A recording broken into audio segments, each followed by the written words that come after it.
ईश्वर गुरुर् साक्षात् परब्रह्म तस्मै श्री गुरवे नमः। ध्यानमूलं गुरुर्मूर्ति पूजामूलं गुरुर्पदम् मंत्रमूलं गुरुर्वाक्यं मोक्षमूलं गुरुर्कृपा। अखण्डमण्डलाकारं व्याप्तं येन चराचरं तत्पदं दर्शितं येन तस्मै श्री गुरवे नमः। ओम श्री गुरु चरणकमलेभ्यो नमः। बोले सतगुरुदेव भगवान की।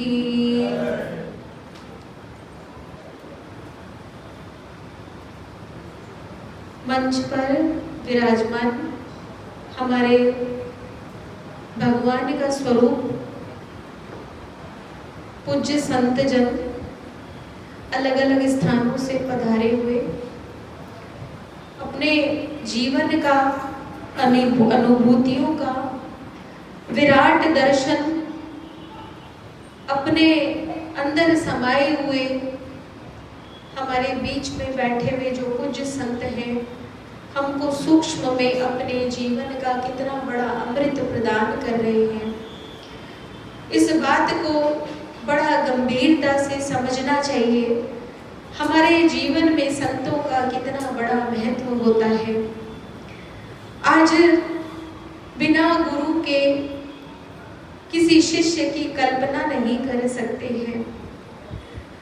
गुरु एक ऐसा व्यक्तित्व होता है जो कभी शिष्य बनाता नहीं है, केवल अपने प्रेम से संसार में ज्ञान का संदेश देता रहता है और उनमें से ही कुछ लोग प्रभावित होकर अपने गुरु के प्रेम को पाकर, ज्ञान को पाकर तृप्ति का अनुभव करते हैं। कोई किसी को शिष्य बना नहीं सकता, कोई किसी को कुछ दे नहीं सकता, कोई किसी से कुछ ले नहीं सकता जब तक हमारे पूर्व जन्मों के पुण्य ना हो। और पुण्य कर्म केवल पूर्व जन्म के ही हो, उस पर निर्भर रहना भी उचित नहीं है। अपना निरंतर पुरुषार्थ करते रहना बहुत जरूरी है। मीराबाई कहती है, गुरु बिन कौन गति था की। गुरु के बिना तुम्हारी गति क्या है? कौन तुमको निस्वार्थ प्रेम करेगा? गुरु के बिना आज तक तो कोई ठौर नहीं पाया, तो तुम और हम क्या पाएंगे? जब साधक गुरु के संपर्क में आता है तो शायद उसको भी नहीं पता होता कि वह कौन है, वह क्यों अपने गुरु की तरफ आकर्षित हो रहा है। कई लोग कई प्रकार की बातें करते हैं। कुछ लोग कहते हैं बाबा ने बातों में उलझा दिया, बाबा ने कोई मंत्र फूंक दिया, बाबा ने वशीकरण कर दिया, सम्मोहित कर दिया। अरे तुम्हारे लड़के को संभालो, अरे तुम्हारी लड़की को संभालो, कहीं बाबा के चक्कर में बाबा न बन जाए। बाबा की पूजा तो सब करते हैं, बाबा के पैर तो सब छूते हैं, पर कोई यह नहीं चाहता कि हमारे घर से कोई बाबा बन जाए। मीराबाई को तो सब मानते हैं, पर कोई यह नहीं चाहता कि हमारे घर से मीराबाई निकले। कारण क्या है? क्योंकि संतों का जीवन आसान नहीं होता। गुरु कितनी कठोर तपस्या से तप कर, खप कर, अपने जीवन का अमूल्य समय देकर, सुख दुख के थपेड़े खाकर एक अपने गुरु की वाणी पर चलता हुआ गुरु पद को प्राप्त करता है। आज आपके सामने मंच में बैठे हुए जो गुरुजन हैं, वे यूं ही नहीं हैं। बहुत तपस्या करनी पड़ती है, तिल तिल करके जलना पड़ता है। और मन तो सबका एक जैसा ही होता है, मन तो सबका एक जैसा ही होता है। उस मन को साध साध कर, समर्पित कर कर करके अपने जीवन को पूरा भगवानमय बनाकर फिर वो लोग आपके बीच में आते हैं। तो गुरु के बिना किसकी गति हुई है जो हमारी होगी?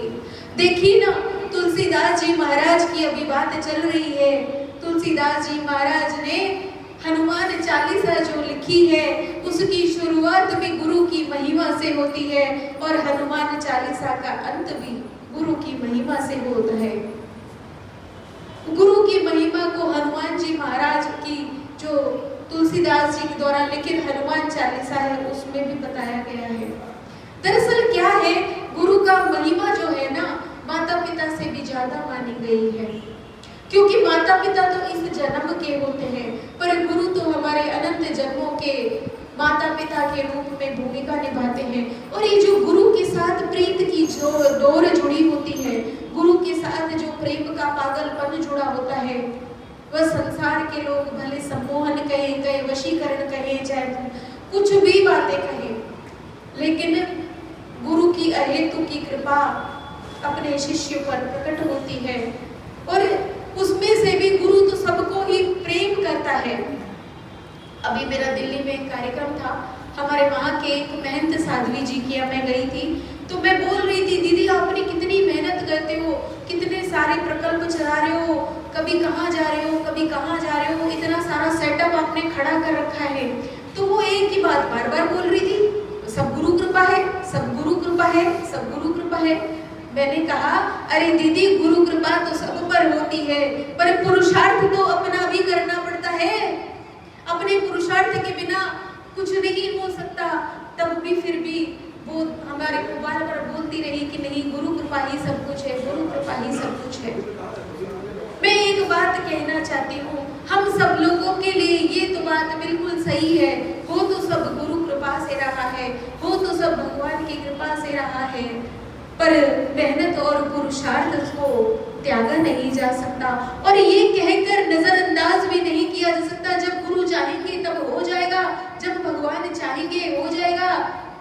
भगवान की मर्जी नहीं, भगवान तो आपके सामने भोजन भी रखता है, खाना तो आपको ही पड़ता है।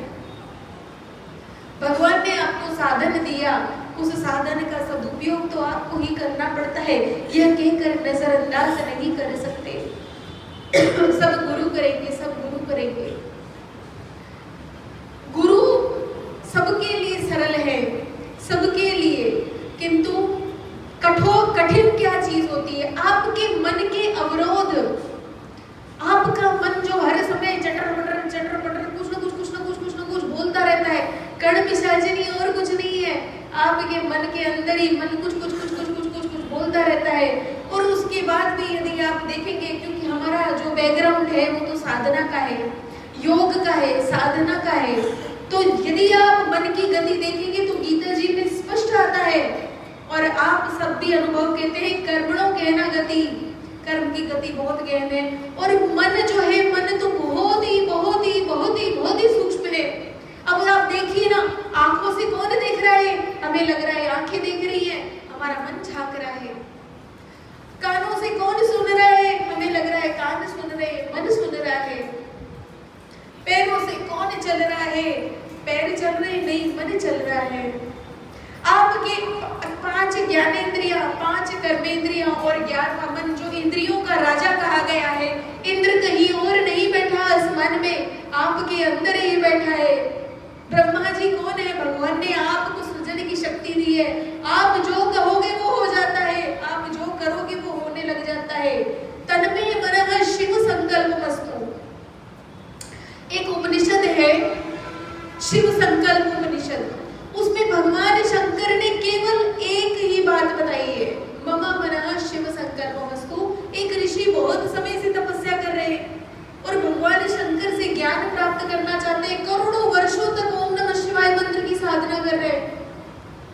और जब उनके शरीर पर शिलाएं बन गई, गड्ढे पड़ गए, चींटियों ने घर बना लिए, बहुत समय के बाद भगवान शंकर प्रकट होते हैं और ऋषि को समाधि से, ध्यान से बाहर निकालते हैं और कहते हैं वत्स मैं तुम्हारी भक्ति से बहुत प्रसन्न हूँ, पूछो मेरे से, बात करो मेरे से, मांगो मेरे से, क्या मांगते हो?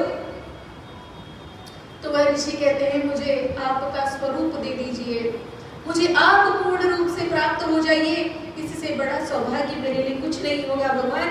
तो भगवान ने कहा मैं तुम्हें एक उपदेश देता हूँ, तुम्हारे सारे करोड़ों और शिवाय मंत्र का। और वो मंत्र भगवान ने क्या कहा? कहा ये मंत्र बहुत ही दुर्लभ है, किसी को नहीं पता, जो अति गुह्य मंत्र मैं तुम्हें दे रहा हूं। वो क्या मंत्र दिया? सबसे बड़ा मंत्र दिया, मम मनः शिव संकल्पमस्तु। तुम्हारा मन ही शिव संकल्प वालो। पता ही क्यों? क्योंकि सबसे ज्यादा दुष्ट हमारा मन ही होता है। कोई किसी के साथ ना अच्छा करता है ना बुरा करता है, आपका मन ही कर्मों का संचय करता है, अपने